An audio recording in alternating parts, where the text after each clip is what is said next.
So the heart has been on my mind, or my mind has been on my heart, one or the other, via the vagus nerve. Last week I did a podcast with our mutual friends, Dr. Mark and Dr. Zach, on heart disease. So I was hoping to bookend the week with a conversation on heart ease. Sweet finale. Yeah. I'm in. I'm a good closer. Yes. Well, you're the biggest hearted, lightest hearted. You wear your heart on your sleeve. Give me some other good heart cliches. You're all heart. How about heart-centered? Okay. Thanks for bringing me back. As you can see, it's only Monday. All right. So there's a lot to talk about, as there always is. We always have fun. Matters of the heart, feelings, where they originate, the difference between feelings and states of being, the dangers of over-identifying with feelings, spiritual bypassing, the utility of writing, how to hold polarization. I saw that in your note that you sent me. All things that are prescient and of the moment. But why don't we start with a little foundation for folks? What is heart-centered living? I feel that it's reflective living. And then the next question would be, well, what are you reflecting on? Like who, what are you referring to? And I want to refer to my soul. I want to refer to higher guidance. I don't want to refer to like media or Instagram for how to live my life. I want to get information from the source. And there's some things I have to do in order to like dial that in. And those things all have to do with a more reflective life.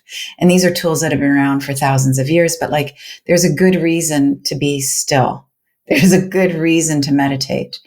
And my conclusion that I have to come to every week at least is that all of those things lead you back to the heart. And this is also research based in terms, my kind of research, which is endless amounts of mystics say the heart really is the portal to higher consciousness. And I don't think that has gotten its due yet, obviously by the state of the world.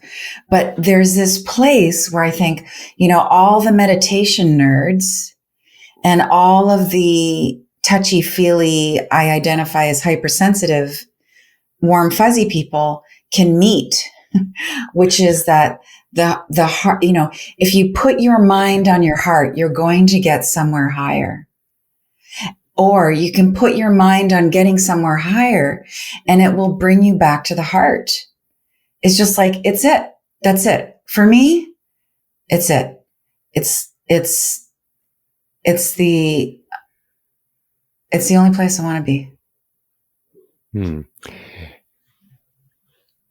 And is that because you believe that feelings originate in the heart, or that the heart, as you say, is some sort of portal into virtue or states of being that are eternal, that we need to step into instead of perceiving them as just passing through us as phenomena? I think the heart is the portal to soul. The soul is the deliverer of God consciousness. Like my prayer these days is I turn to my soul for guidance, knowing that creation itself is going to inform my soul. But cognitively, I need to be able to wrap my thinking mind around something that's not too vast. I'm just like, okay, soul, guide me. I also love that feeling of like self-responsibility of like, I'm going to take this on. I'm going to be responsible for burning my karma or doing good or healing my body. I'm going to do this, knowing that I'm connected to the big thing. The other big question though, which is where do feelings come from? In my estimation, and some other mystics, not that I consider myself a mystic, feelings do not come from the heart. They don't come from the soul. Feelings come from the unconscious realm. When you get really esoteric about this, they come from the astral realm. Feelings are great. They're part of being human. We have them. There's no argument. We have feelings. The last thing we should do is suppress or condemn our feelings. They are like this kind of global positioning system, but it's not where we're headed. They're like developmental. There's something bigger, greater, sweeter, more eternal than whether I'm happy or sad right now. And I'm really interested in that. Right. Okay. Because this is something that I've been trying to unwind a tiny bit. So you have a book coming out. Oh, you release a book. Great pride. Fills you up. Great pride. I'm a winner. There's a bad review on Amazon. Great shame. Great disappointment. I'm a loser. Great sales anyways. I'm a winner again tomorrow. The next day, I read another bad review. I'm a loser again. Oh, God. And this is the way with emotions. At their simplest level, they just, we are these incredibly impermanent beings experiencing phenomena in the most transitory way as it arises and subsides in the experience of awareness. And, when pleasure you notice, and pain, it's just pleasure and pain. And when you notice closely, if you can muster the stamina to focus your attention, that part of you that feels pride is the same part of you that feels the disappointment. And it is the over-identification with this part of ourselves that forms the ego self, our littler self. And nobody is beyond it, maybe Eckhart Tolle or something. No, not even Eckhart, because I'll tell you, I was hanging with Eckhart and he let everybody know he does not read his book reviews because... which totally gave, I gave myself permission, like let myself off the hook. He felt, these were his words, negative reviews formed this kind of stickiness in his consciousness that he doesn't want. So he stopped reading his reviews. I just thought, oh my God, I'm not that messed up. And to never read your reviews. Yeah. I'm like, Eckhart, by stickiness, do you mean ego? Yeah, so we get this sense that the ego is the part of us that tells us we are what we do, or our role in society, or what we have, or our placard behind our desk or on our door. Essentially, the label that we give ourselves as part of a process of giving everything else in the world a label. And it roots the experience of being alive in comparison. And how we know that comparison is the thief of division. Joy, yeah, the thief of joy and the great divider. That's right. That continues to underscore this notion that we are separate beings living in this separate external universe, completely cleaved from each other and nature. This whole story of separation becomes propagated even further. So what are the means by which we can deconstruct our identification with feelings and emotions, the ego, if you will? Well, how it worked for me was I realized If I was happy that day, that hour, I was still, I would focus on what was making me happy, but I still felt like I'm connected to something bigger than myself. So like there's still some meaningfulness there. Mm-hmm. And then sad day, sad hour, sad quarter, still meaningful. And my own revelation was I can still have this really purposeful life. It's like not predicated on whether I'm happy or not. Like the pursuit of happiness ain't it. The pursuit of meaning is it. Meaning is fulfilling. Meaningfulness gets me to this abiding joy. I know I have experienced joy in real sorrow, and it's sweet, and I want more of that. And it's really the only thing I want. I've really like kind of winnowed the desires. I've been writing about desire for so long. It's like, I only got one now. And I want the joy that comes from feeling like I'm on purpose. And I only feel like I'm on purpose when I feel that when I am being loving. Really, I mean, I could say in so many other ways, like when I'm aligned to source, but it's like when I am being loving to myself and others. And then that's, what happens. You start to see less separation between self and others, trying to see less separation between self and others. Well, actually, for me, it's been this kind of necessary insanity. Everybody I run into now, like even in our interaction so far, I have a moment where I go, Jeff is me. I'm Jeff. Wow. This great haircut, and like I do it with the guy on the corner, the end of my street. I'm just like, we're one. And it's super trippy some days, and other days it's very comforting. Yeah. There's this Chinese word or Chinese concept that appears in Confucianism and Taoism. It's called Ren. That's the worst pronunciation you'll ever hear of it. R-E-N. Of course, it's a symbol. Which is best described as co-humanity. It's the highest state that one can inhabit as a human. And as a product of direct experience in Buddhism, let's say, when you are in meditation and in deep meditation, you begin to inhabit these states of being that are codified by the Brahma Vihara. But these two, well, there's four concepts, but two speak to, I think, specifically what you're talking about, which is this concept of mudita in Sanskrit, joy for someone else's joy. Yes, empathetic joy, yes. Right, exactly.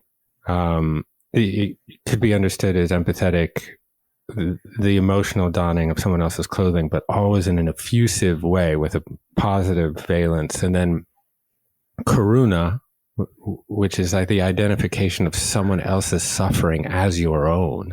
Mm-hmm. And, these are sensations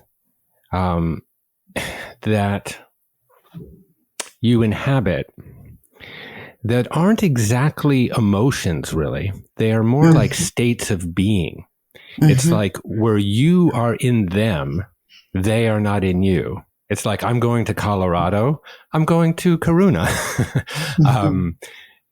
So these aren't passing phenomena, just, arising like, oh, I sprained my ankle hurts. And then my mom called and she told me some great news, Let me say something about the going to karuna, the going to empathetic joy.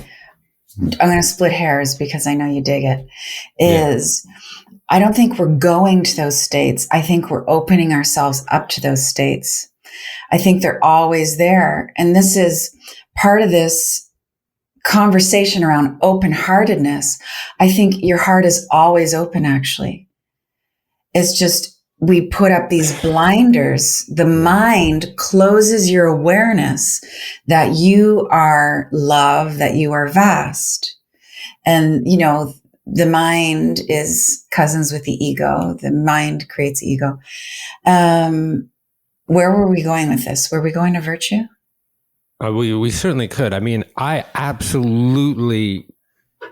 felt Ren, with you right there. I felt co-humanity there, because I agree. You're not going to that place. I'm glad you massaged that, delineated that, because I think really you begin to inhabit that state of being as a product of direct experience. And where, Rumi has, that poem, The Guest House. Yes. Invited all, yeah. Yeah, where essentially emotions, you are the house, and emotions come and go as invited or uninvited guests.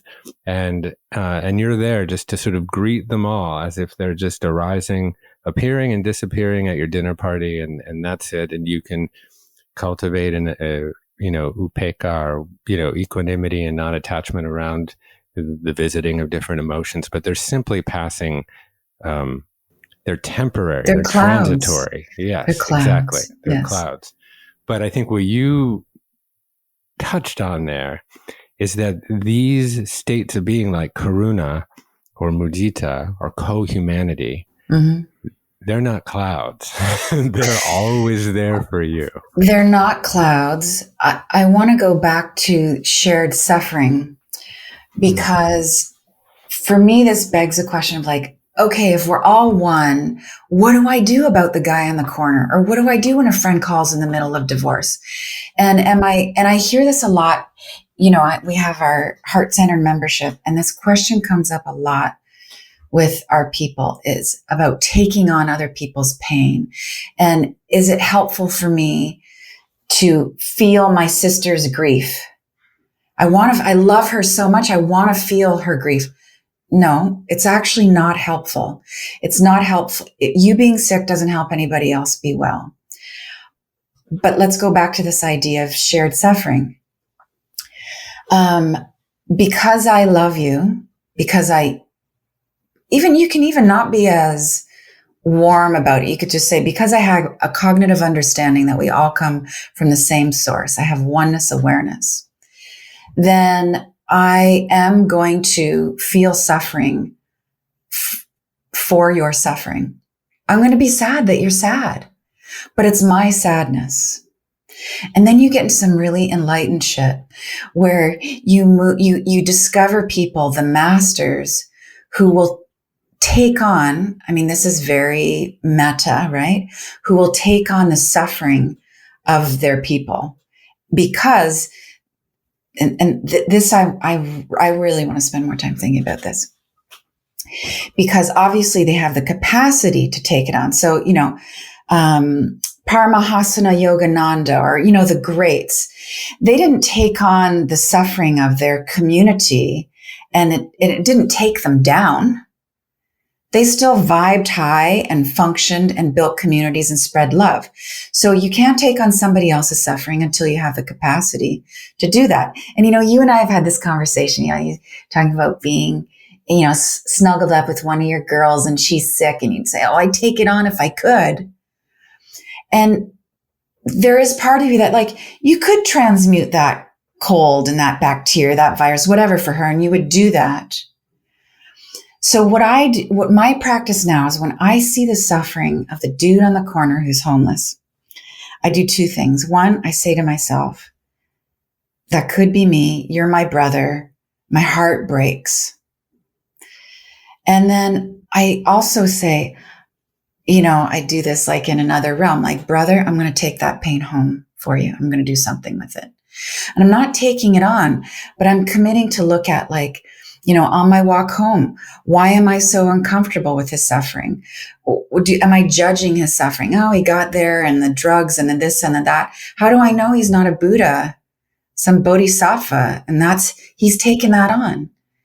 And then I've actually, we were talking pre-chat, like I moved recently to be closer to the ocean and to the woods. And I was thinking the other day, will I get to a place? No, I don't think it's going to happen in this lifetime. I don't think I'm up for it. Will I get to a place in my evolution where I take on the suffering of other people to transmute it? Well, I would think so. And then for the first time, I thought, won't that be awesome? Because I'll have the capacity to do that. Wow. I don't know. Thinking about it. I think you may be unconsciously doing it. I think one of the greatest gifts we can give one another is our presence or our attention. Of course, that's what everyone's vying for, right? In the attention economy, everyone's vying for your time and attention and your presence. But, Frankl famously wrote that the three places that we find meaning and purpose are work, relationships, and then suffering, the most difficult place.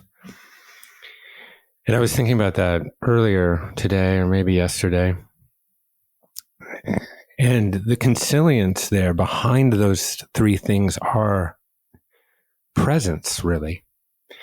Because, if you think about finding purpose or meaning within work or creativity, it's those moments where you lose yourself in it, where you are just in the river. You are Li, water source, wu wei, non-action, just you're in.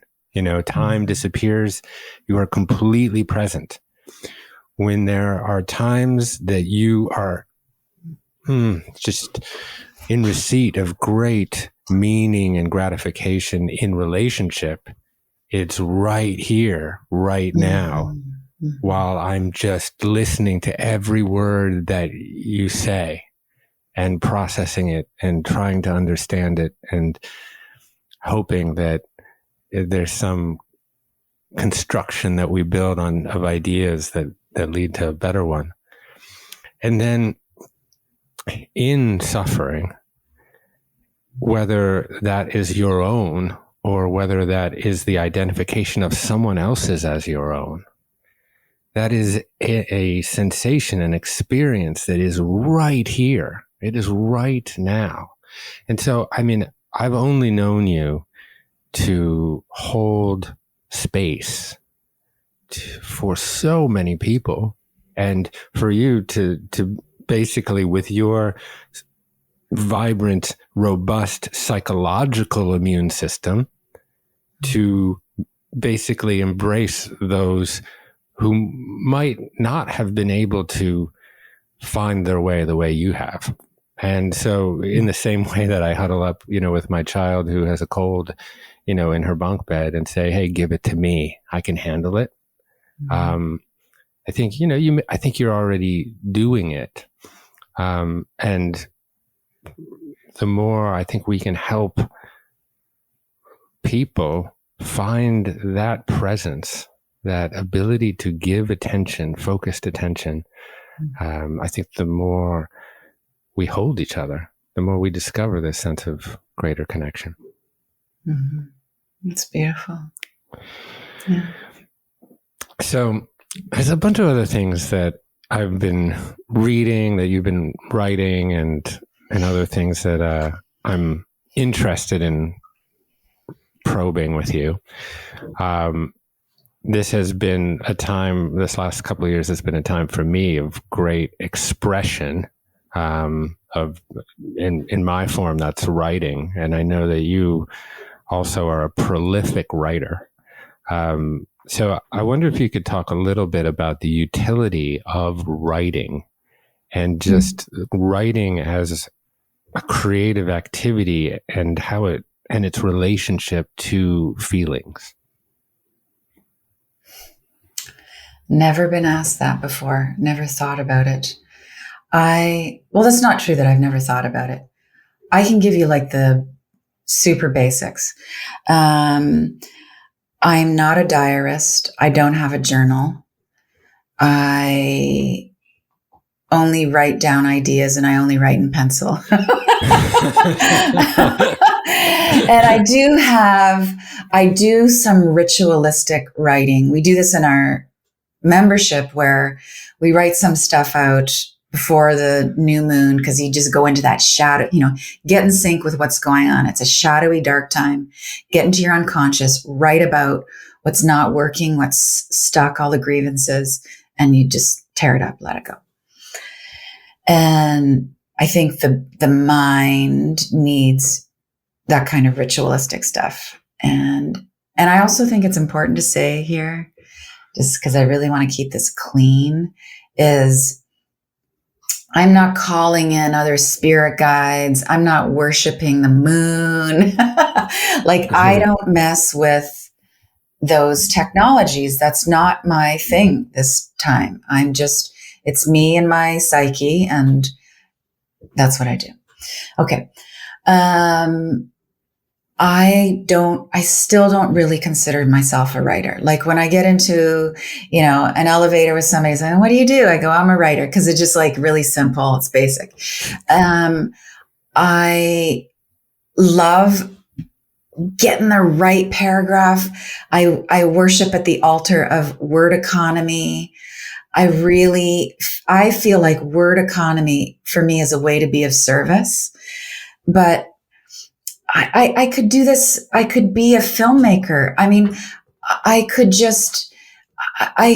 maybe someday I'll just meditate in the woods and just transmit this stuff out, and I won't need any credit or any income or any little hearts under my Instagram posts. For me, the writing is it doesn't matter that much. But I like it. It's fun. Yeah. I mean, I think it's helpful to use words as vessels for emotions, such that we can actually communicate about our feelings. Oh, and the more precise and informed, the better. I mean, I also love to know the origins of a word, and I'm very precise in what I choose. And, if you hang out with me long enough, I say, don't say that about yourself. Just let's look at that word. I love all of the Emoto's work on how the vibration of our words affects the structure, the cellular structure of water. I love it. I love it. I love it. Yeah. And doing a little bit of research about the heart, I ran across the funniest little story. So the ancient Romans held a curious, I suppose, belief about the heart, that there was a vein, literally a vein that extends from the fourth finger of your left hand directly to the heart. And they called it the vena amoris, the vein of love. And even though this was not necessarily a completely correct anatomical understanding of the body, it did lead to the tradition of wearing, well, not your aura ring, but that's a later tradition we might touch on, but your wedding ring on the fourth finger of your left hand. And so I think there's some interesting... and then they all had tradition. An orgy. Yeah. Some traditions die hard. But so I wanted to also talk about this one trope that if anyone spend any time carousing New Age spiritual spaces, they've found some iteration of it, which is pain is inevitable, but suffering is optional. I'm sure you've run across this one. Yeah. And I wonder if you can poke at that a little bit, because for me, we are not our thoughts. We are not our emotions. We are not the stories that we tell ourselves about ourselves. All that's true. But in that kind of memification of suffering as optional, there can be a lot of spiritual bypassing. And I know that this is a topic that you've thought about. Yeah. And so I wonder if you could spend a little time poking at that. Suffering is not optional. Wake up. You are here. there's a lot of suffering in the division that comes with being in this dimension. You sign up for an inferiority complex, which sometimes can manifest as a superiority complex. But you come in and you're just like, I'm alone and I'm separate and this sucks. Yeah. So they're suffering. I don't know anybody that hasn't suffered. And all the masters became masters because they transmuted their suffering. So if you just like embrace that, and actually you could kind of have some fun with it, you'll suffer less. It's like Alan Watts said, there's suffering. The trick is to not suffer over the suffering. So this is how it goes for me. I'm suffering. Of course, this sucks. I'm not going to, this is fairly recent, by the way. This is like the last couple of years. I'm not going to criticize myself for suffering. And I'm not going to try and repress or bypass or, catholicize my suffering. It's like recently, I just feel like really struggling with someone's unhappiness because it's a drag for me. And I want to be like this great, loving, enlightened person. And it's actually taken me months to go, this is really hard on me. Period. And I felt such a relief. I felt this surge of energy. It was like one addition of truth was like coursing through me. And I felt I had the energy to love this person more. But I've been months just like, you'll get through it. And I can be a great other person in this relationship and I'm going to hold space for you. And finally I'm just like, this is hard and it's a real drag. And I think I'm going to go out of town a little bit, and then I just felt like, just so much more love. So there's that. And, back to what I was saying, like, I'm fascinated by the masters who take on the suffering of others to transmute it. And it's love that transmutes it. So you suffer. And instead of going, I'm a new age loser, what I now do is I say, I have time for you. Like, this is what I do on my walks in Stanley Park with the sequoias now is, I've had this physical ailment that's been bothering me. And I say, first of all, I have to love my resistance. So my resistance comes up and I go, shit, like, I've manifested this. Why aren't I a great healer? And then I have to be compassionate with that. Be compassionate with my self-judgment around having a physical ailment.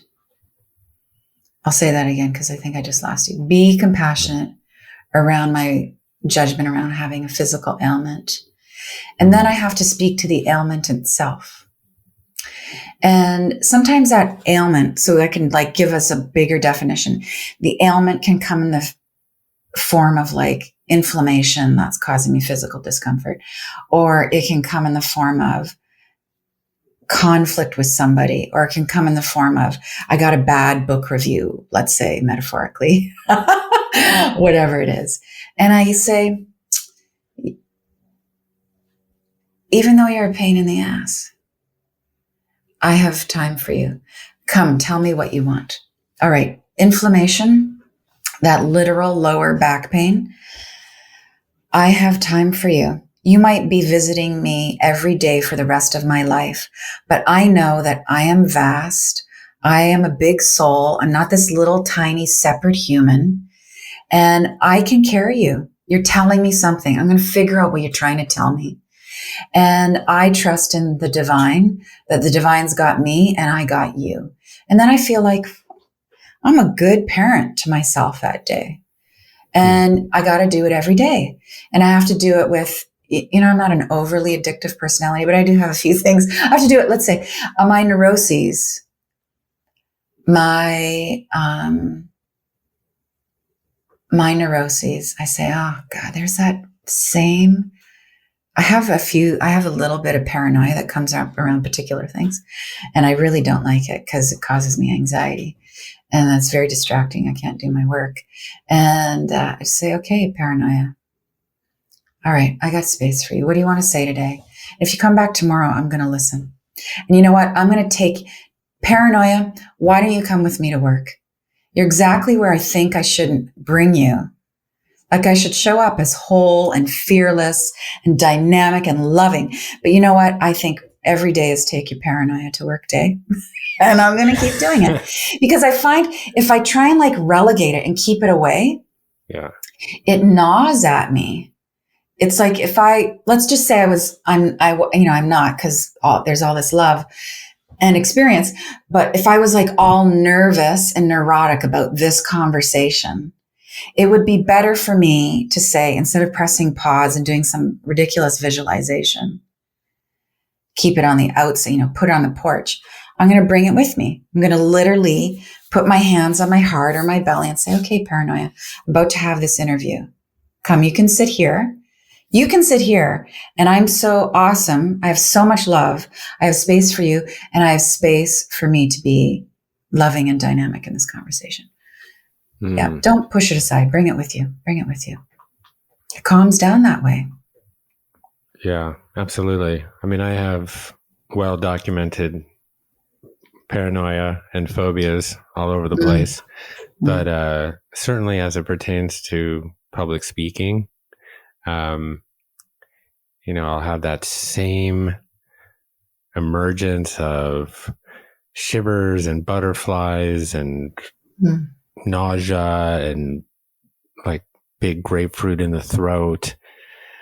And then, of course, as I've become slightly more edified, I try to actually witness that sensation as a sensation that is so similar to excitement, but I've just assigned the wrong valence to it. Where I'm saying, and so, but then if I bring that sensation onto a stage and have it sit like, as you said, well, there's a chair, there's a podium for you too, and you're vulnerable about it. It transmutes into your friend. I mean, really, it's just this moment that you open your mouth. You're like, yes, now you're my friend. Now this is excitement. Now I'm here. Now I'm feeling great. Now I'm feeling connected. Now I'm feeling heard and seen and felt. Krasno, this is the secret to life, to healing. Like what you did is like, it's an act of compassion. And it's that, so, you reframe it. You bring this nervousness speaking, you really just kind of brought it into your heart, brought along with you. And that is the transmutational act. That's the move. That's it. Yeah. It's what we assign. It's what we assign to things. It's what we assign to things. It's like, one of my addictions for many years has been staying up too late. And so you can imagine, I mean, just like having another smoke or another hit, the criticism that comes with giving into that addiction. So like just last week, I said to my man, I was like, oh, I'm tired today because I did it again. I stayed up too late and, it's not great for my immune system and I got to finish this thing. And he just, and he just put his hand on me and he just said, babe, you were so excited. And it was this complete reframe that came from a place of love. And I was like, oh my gosh, you're so right. I did that. I stayed up so late because I was so excited to get all of that together. And I just relaxed. And next night, lights out by 10:30. Yeah. Compassion for oneself may be the hardest rot of all compassion. And to kind of use compassion as an on-ramp into the next topic here, nobody has to look too hard to witness the invective of modern culture, that every single issue seems to be framed within binary oppositions. And, we can't seem to even have decent public discourse or agree without being disagreeable. Mm-hmm. How does one hold that polarization in a manner that actually brings us forward? There's a really simple way, which is you can say to yourself as you're judging somebody else for how unevolved they are, you just say, oh, I've done that before. I was that much of a goof before. I was that opinionated. I've been that righteous. Could have been 10 years ago when you were, way less enlightened than you are. It could have been on a completely different topic. But you find that habit, that behavior that you are so averse to in somebody else, and you find a way to attribute it to yourself. That is just a little common ground maneuver. And then you just kind of takes your edge off of being so judgmental. And now things are so extreme that we say, well, I didn't make that choice, that uninformed, misinformed, whatever choice. You say, well, I've probably made an uninformed, misinformed choice before. Okay. Next thing is you look for common interest. Why are they doing what they're doing? They're doing it for their health. Cool. I do things for my health. Okay. They're doing it for their children. Oh, I would die for my child. You could push this out even further. And somebody's going to say, we don't all want the same things. I think when you get down to like the universal pith of the matter, we do all want the same things. How could we not all want the same things? We come from the same source. We are cut from the same fabric of light. We are related. So it might take a while, but we're going to get back to being aware that we want the same things. And then I think we go even deeper and we'll be aware that we actually aspire. There's a difference between desire and aspiration. We do aspire for the same things. Yeah, I think you're right.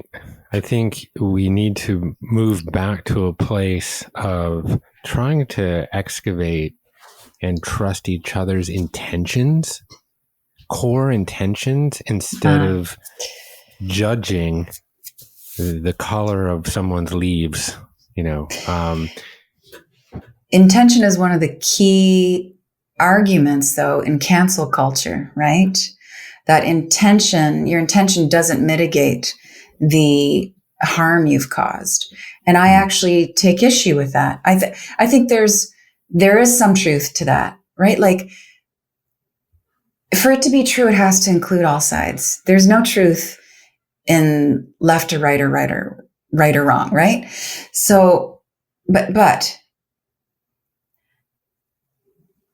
I think Jesus would say, I think Christ consciousness embodied in any form would say, you don't know the intention in someone's heart. You just do not know the machinations of somebody's soul.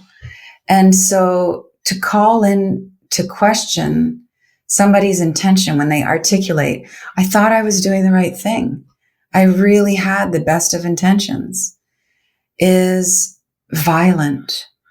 It's really violent. It doesn't move us closer together. That's faux show. Yeah. I mean, I just think about, I talk about this with Skylar quite a bit, and like most of my friends, because my circle tends to be like-minded, are relatively pro-choice, for example, on the issue of abortion, let's say. We go walk right over the third rail on a tightrope.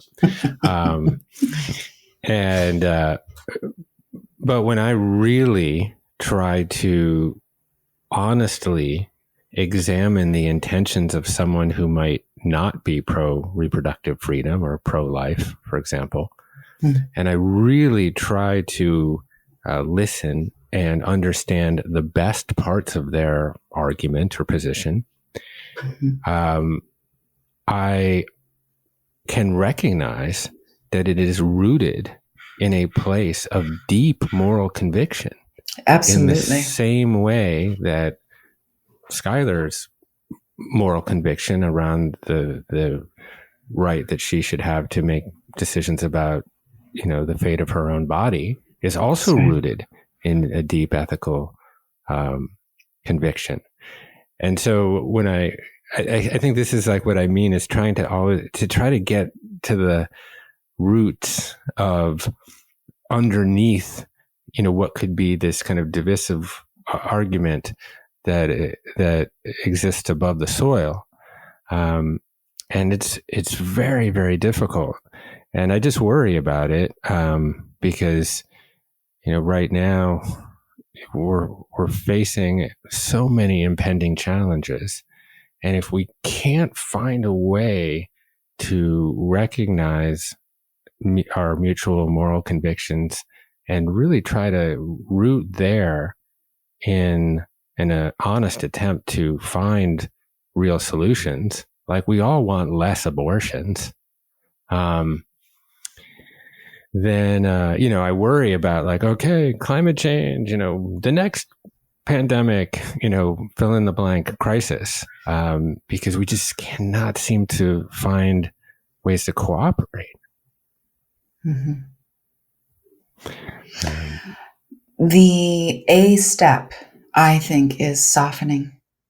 If we could just get to softer, because I think we get blocked by, you could have enough wisdom, you could have enough common sense. I mean, even me saying common sense is a bit of a value judgment, right? Like just have enough common sense to know that we got to get on the same page. But I think when we consider that, we think, okay, getting on the same page means we agree to disagree. No, it doesn't even mean that yet. It's just like, we need to do more of what you just described, which is have a conversation and consider someone's perspective. Let's just start there and see the value, the beauty really in their perspective. We don't have to lay judgment on how they're voicing it or how they're trying to push it into law or whatever their sign says.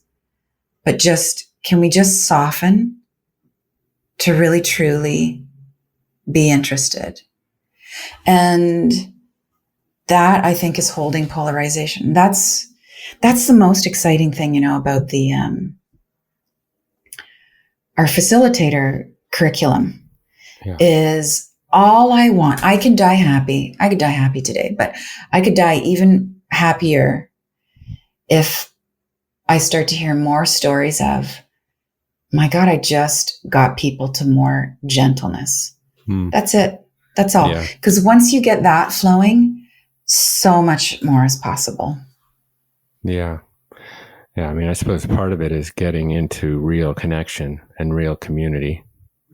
It's hard to hate up close. So that's a big part of it, is being able to move into safe community, and real conversation. I was looking up all the different words that meant heart.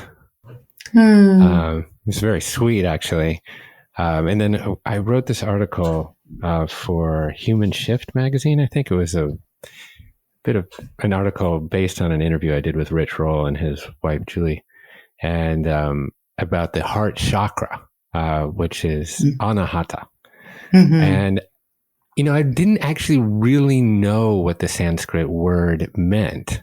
So I looked it up, and it means sound produced without touching two parts. So it's a little cosmic there for a minute, but really, like normally we're not used to the effect produced by the confrontation of two opposite forces, right? But at the level of anahata, it's possible to integrate these two opposite forces and obtain a sound. And, the sound that is of anahata, is the sound that is never struck. So it really has no beginning and has no end.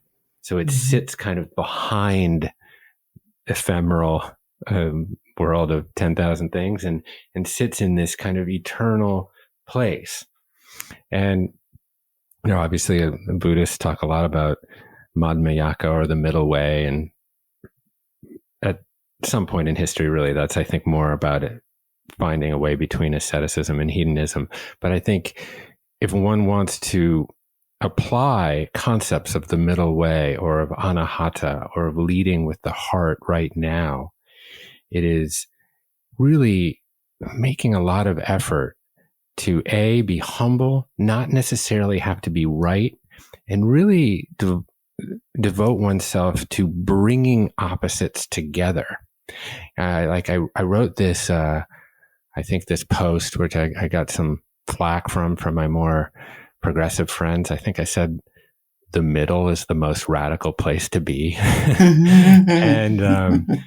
And people are like, what are you talking about? Joe Manchin and Kristen Sinema are blocking a once in a lifetime chance to stop, the degradation of our soil, all this stuff. I'm like, I'm not saying that. I'm not saying that this is some limp conciliation right now. What I'm saying is that, moderation, what that actually means is, don't edge off to the extremes, but focus your energy to bringing opposites together. Yes. And you're talking about the heart center. Yeah. Yes. And the neutrality of love. Like, this is the thing. Love neutralizes all that fractious, noisy stuff. It's like the heart space is vast. And this is why in Buddhism, the sky is referred to so much as this symbol of our true nature. It's vast. Can you even imagine? I mean, everybody listening right now, close your eyes or look out the window. It's like that sky that is unlimited is your true nature. Your energy, the torus, T-O-R-U-S, the big ball of light that you are, is that big. Oh my God. Then you can even begin to maybe start to think about possibly considering your infinite nature. But the heart space, the middle way, is where everything is in. So your politics, I have space for your politics. I have space for my politics. I have space for my wounds and my sad, sorry, needy inner child. I have space for my genius and my righteousness. I have space for all of it. It's like, it's what's here, and I can handle it. And part of realizing that you can handle it is self-responsibility. It's like, I can handle it because I have to handle it because I created it. I created my neuroses. I created this fear. I created this hatred, this trigger I feel for somebody else. All those little emotions and feelings are like my little babies, and I need to be responsible for them if I want to be a grown-up. If, all the things we desire, we want to be creative. We want all these workshops on manifesting. Listen, you want to manifest, you need to take responsibility for what you've already manifested. And that includes your anxiety and your racism and your prejudice and your judgment. Take responsibility for manifesting that shit. And then you will be able to manifest all of the good flora and fauna that can come from that compost. And you bring in all those little fragments of yourself, and you become truly great, truly grand. That the middle way is the heart, and in the heart, everything is in.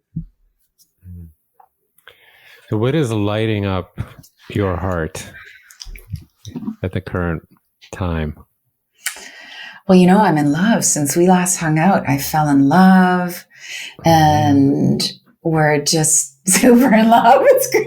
Like, there's no other way to put it. I am learning, the title of my next book is How to Be Loving. how to be loving, and the relationship, the thing that we are, teaches me how to be loving. And I praise my soul for magnetizing someone who teaches me how to be loving. Did you through write example? It yet? Is it written? Oh God, it's so written. It's so written, but I am in that final proofing, and I've just been, I'm like the haggard, resentful writer, which is maybe why when you asked me about writing earlier, I'm just like, I don't really, I'm not into it. Don't write a book anyway. Just don't. So I'm learning how to be loving. I learned enough that I could write about 300 pages on it. Yeah, the hard thing about writing is that you're not really concerned with the product. I mean, of course, you can be sort of diverted by it, but writing is a process. It's like you don't play the song on my piano here. You don't play the song to get to the end of it. That's not the purpose of it. You play it to play it. You don't have a dance with someone for it just to be over, or, the best dancer would be the quickest one or whatever. These are the things, is that we are so consumed with the notion of product and not process. So, when it comes to manifesting, yeah, sure. I have a business. I made a business plan. I had a vision for that. I developed a lot of fluency around the vision. Sure. Yeah, I had a product in mind somewhat. So I'm not going to holier than thou everyone at this moment. But once you have that vision laid out, then it really does become an exercise in chopping wood and carrying water every day. And you can, once you sort of, practice essentially, non-attachment. So non-attachment sometimes is misunderstood as sort of lack of ambition. It's like, oh, you're just like passive. You're not really doing It's not detachment. Yeah. It's very different. I think we might benefit from a little more passivity anyways, but aside from that, you can be ambitious. You can bring your best self to the game every day without necessarily being emotionally attached to the outcome of that. And when you let go of the emotional attachment to the outcome, you can really just bring your best self to every moment, because all you are is process. All you are is the pine cone in the stream. You're going downstream. And, I find that over the last couple of years anyways, that when I can just kind of let go of like, oh, I've got this on my docket and I need to achieve this by that day. And I just am able to be very present with people moment to moment, have less conversations, but have deeper ones. Write less things, but really excavate that topic. Really invest myself in the only thing that I have, which is now, and stop projecting the phantoms of my past into the future to create these kind of anticipated memories. And this has been a great kind of liberation. I think that the ego really does not like simplicity, because like the ego wants to have more conversations and more brightness and more words and more affirm me and all those ways, get, affirm, and have, whether it's interaction, all the energy that comes from that, or it's like actual material stuff. And what you're describing is simplicity. And that's like my new jam, is simplicity as a spiritual practice. It's changed my life. Yeah. I know that you've been able to, over the last couple of years, focus your life. And I think that is I think we're not alone in that regard. No, I think it's part of the collective heartbeat right now. I hear it all the time. Oh, I want to get rid of, oh, you gave that away. I want to give that away. People feel I think it's this evolutionary imperative to simplify. Yeah, I absolutely agree with you. So I know that we're working together on the facilitator program. I want to at least spend a little bit of time talking about that. Can you describe what that is?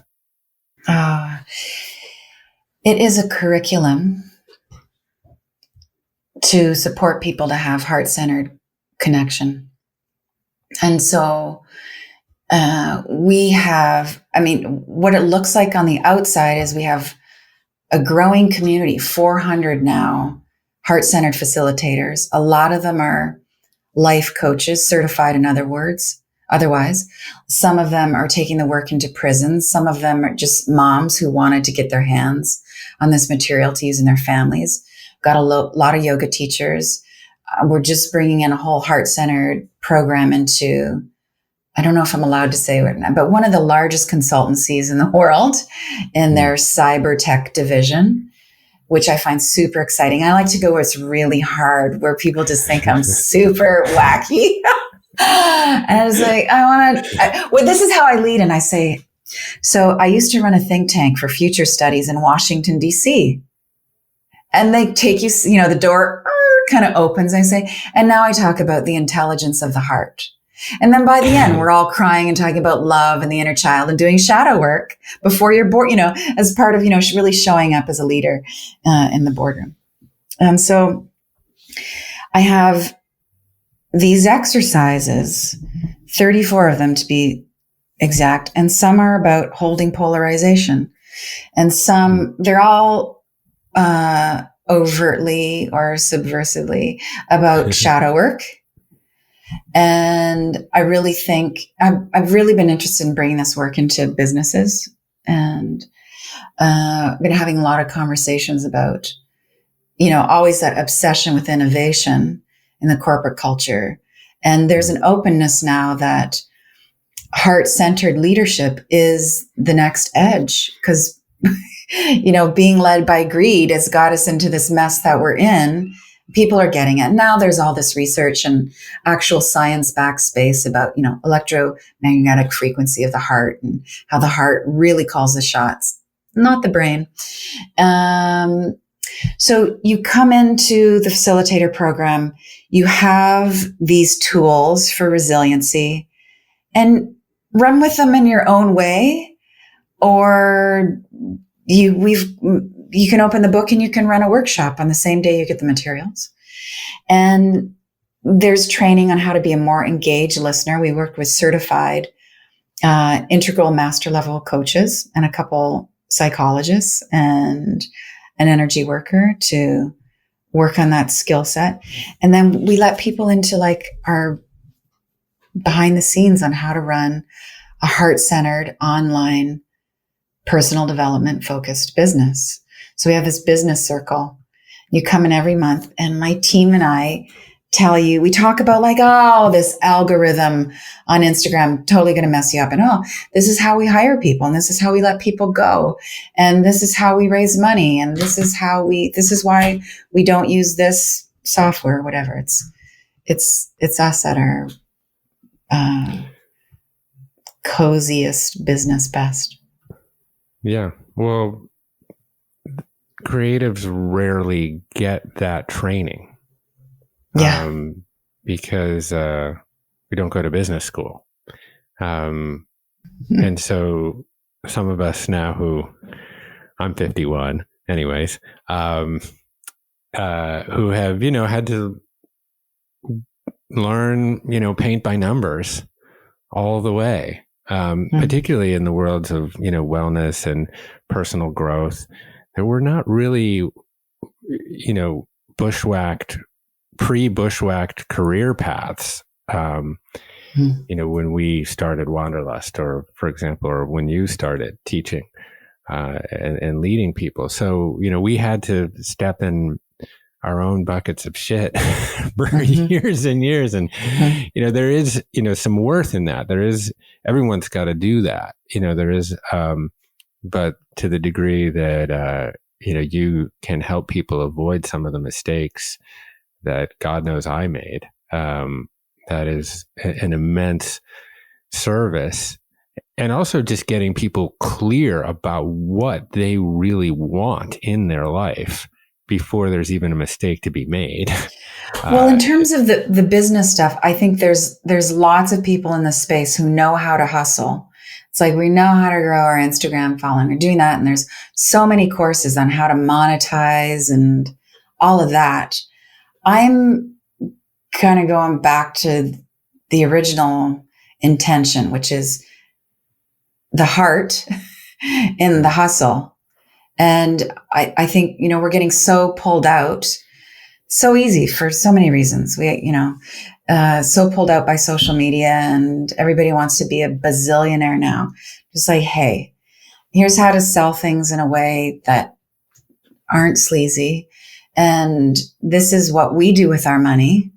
I'm interested in heart. Super heart. Yeah, I mean, me too. It's like, especially as I've thought about it over the last year, and I read E.F. Schumacher's Small is Beautiful book, and I've read, Charles Eisenstein's Sacred Economics book, and I've thought so much about, what is the business that I actually want to grow and create.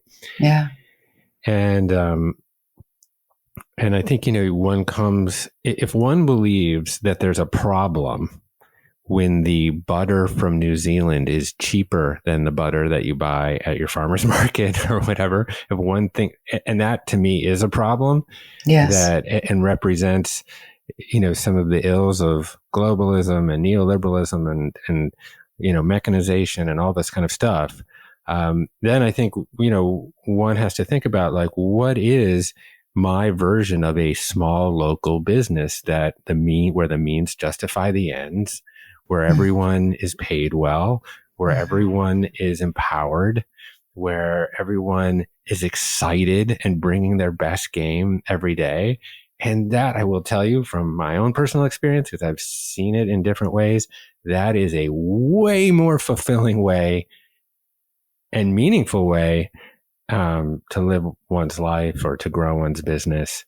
I always laugh when I see, like, BP's mission statement is like to create a more ecological and verdant world or something. It's just like, no, it's like, wait a minute. Greenwashing. It's like, when your mission statement needs to be aligned with actually what you do every single day. And that is the reflection of an authentic existence. So anyways, I'm thrilled that you're doing this. Me too. It feels, just blessed, super blessed in all directions. Like, I get to get up every day and have a conversation with somebody about loving kindness. Cool. Hey, thanks for watching. If you liked this interview from the Commune podcast, then I think you'll love this video right here. Well, I'm preparing to die. And I got really clear on that a couple of weeks ago, and I've decided it could be in 40, 50 years. Hopefully it is.